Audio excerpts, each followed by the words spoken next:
Hi, everyone, and welcome to week 3 of Media Management. Before we dig into this week, I want to share with you a clip from one of my favorite movies dealing with the media.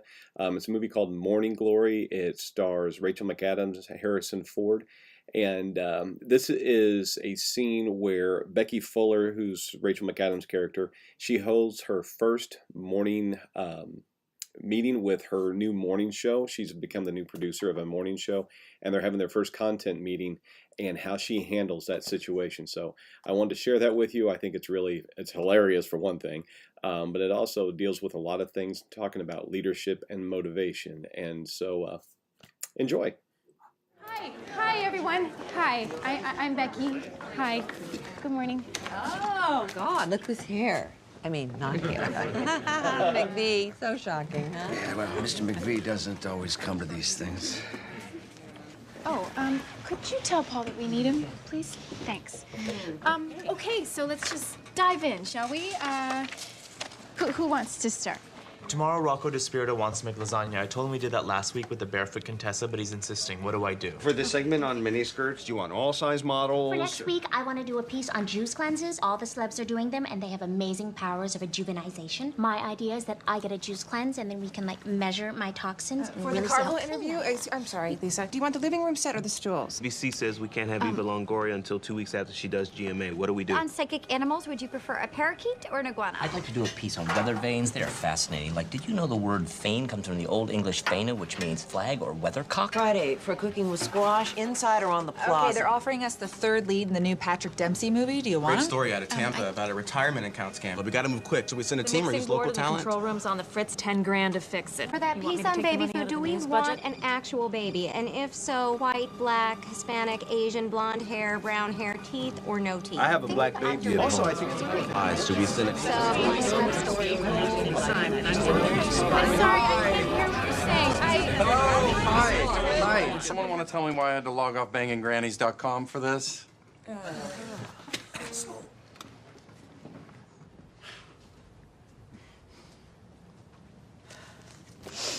Tell Rocco if he insists on making lasagna, he will be bumped. Yes, all size models, but skirts not too short. Toxins? Who said that? Yeah, they can't be measured. And rejuvenization? Not a word. Tell Longoria's people that she can't plug her next film unless we get her within a week of GMA. Parakeet. Ernie? Weathercock? Seriously? The Plaza for Squash. I want Patrick Dempsey. Tell his people we'll run him in the first hour and he can talk about whatever his thing is. Tampa Bay, definitely local talent. And we've got to fix that soundboard. Find that 10 grand in the budget somewhere. The hair and makeup numbers, those were too high. So Colleen, could you share your hair person with Lisa on her days? I'd That'd like be to great. talk to you Great. about that. Okay, Asian baby, no teeth. Lesbian parents. Oh, okay. Did I miss anything? No. Okay. Oh, Paul. You're fired. You're adorable. Fired!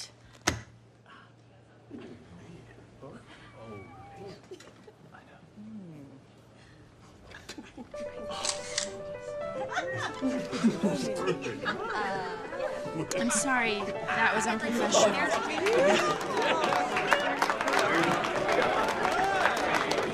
So hopefully you were able to follow through all of that.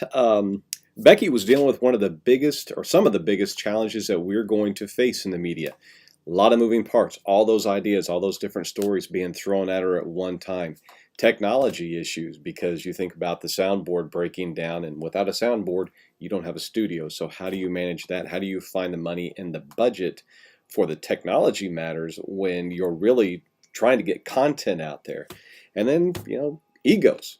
There's a lot of creative minds going on in the media and a lot of egos to have to deal with and have to maneuver through. So how are you as a media manager going to work through those things? Becky showed several characteristics, several traits, several skills and leadership that worked very well for her. She was able to listen, even amidst all the chaos. She was able to follow along to what was going on. She had a lot of charisma, a lot of enthusiasm. Think about the way that she came into that meeting and how she dealt with the folks during the meeting. And she was decisive. How would you like to be Paul and just be told, fired? She didn't waste any time. She was not indecisive. She listened to what needed to be done and she did it, and they were able to move forward. And if you ever watch this film, and I highly recommend it, it's very entertaining. The problem with this morning show was that there'd been a lot of indecision from previous producers, and they weren't able to get things done. Well, she came in, and she was decisive, and she righted the ship. So I'm trying something a little bit different this year than I've done in the past. Remember, I give you the chapter summaries I want you to do over each chapter. I'm going to share with you a couple of my thoughts that come from each of these chapters, things that stood out to me as I reread them and I go through them again. One of them, and this wasn't covered in your book, but there's a book called Good to Great written by Jim Collins, and in it he looks at different organizations and how they were able to sustain being a good organization, but to continue to grow and become a great organization. And one of his guiding principles is you get the right people on the bus, the wrong people off the bus, and the right people in the right seats. Your book does hit on that a little bit, but as far as leadership goes, I believe that is a critical component to it, is you've got to get the right people on the bus doing the right job, and the people that are not right for the situation. They're not right for the organization. Maybe they're in a group or a task force within your organization that they're just not suited for. Get them off of there. They may have great skills to be working over here, but if you've got them working over here, you're not utilizing their talents to the best of their ability and to the good of the organization. So that's a key leadership component to think about. And the other thing is that I really hope stood out to you was that in the media, we do deal with a lot of creative people, and we don't want to thwart that creativity. That's one of the benefits we have from this field. But we also have to have goals and have a direction in which we're going. So one of the ways I would suggest that you deal with that is give them some parameters and then let them be creative within those. I'll give you an example. When I first started teaching, I went to a news training seminar. I think it's called Newseum. I can't remember the name of it exactly, but it was when they were first coming out with the audio photo slides. So they would have photo slideshows online, and you would put audio to it. And it was this organization out in Arizona, and at first the photographers and the reporters were balking at it because they didn't really understand what they were supposed to be doing and how they were supposed to be working at it, and they were coming up with these off-the-wall creative ideas, but it didn't fit what the organization wanted. And so they came up with the idea that, okay, you're going to have 5 areas you can work in. And I don't remember what all 5 of them were, but for example, one was a person on the street. Another one was a how-to. They could do a how-to video. Another one was a, gosh, I can't remember what the other 3 were. But for example, you have those 2, and then you have 3 other topic areas. Within those 5 areas, you could do whatever you wanted. So if I wanted to do a person on the street, I could do that in any way I wanted, but the video that was assigned was to do a person on the street. And so you have some parameters, be creative within that. And once the photographers and reporters got that idea, okay, well now I can let my creative juices flow, but I know a narrow pathway I'm going through. So that's something to keep in mind. The thing that I really hope that you're getting from this, that I really want to stress when it comes to leadership, is your greatest investment in your organization isn't in technology. It's not in transportation. It's not in buying the best paper or the best cameras or the best audio equipment. Your best investment is going to be in your people. And as we go through change, and that's something that's constant in the media, as we go through change, whether it is convergence or a new technology or whatever, if you can invest in your people and invest in their continuing education and invest in them, they're going to be more motivated, they're going to be more inspired, they're going to be better trained to be able to handle those changes. Okay? That leads us into motivation. If you want to motivate people, you need to know what motivates them. This is where Maslow's hierarchy of needs that you've seen so many times comes through.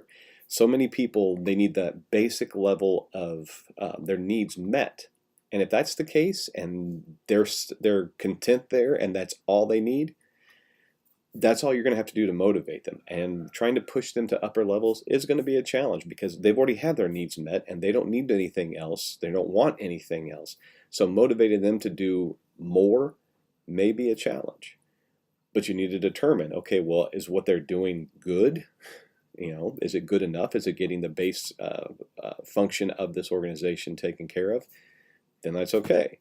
But if they start showing some job dissatisfaction, some frustration, you need to be thinking about, okay, well, are their needs being met? And if so, then what's the problem? But if they're not, okay, now we have somewhere we can go. We have something we can do with that, okay?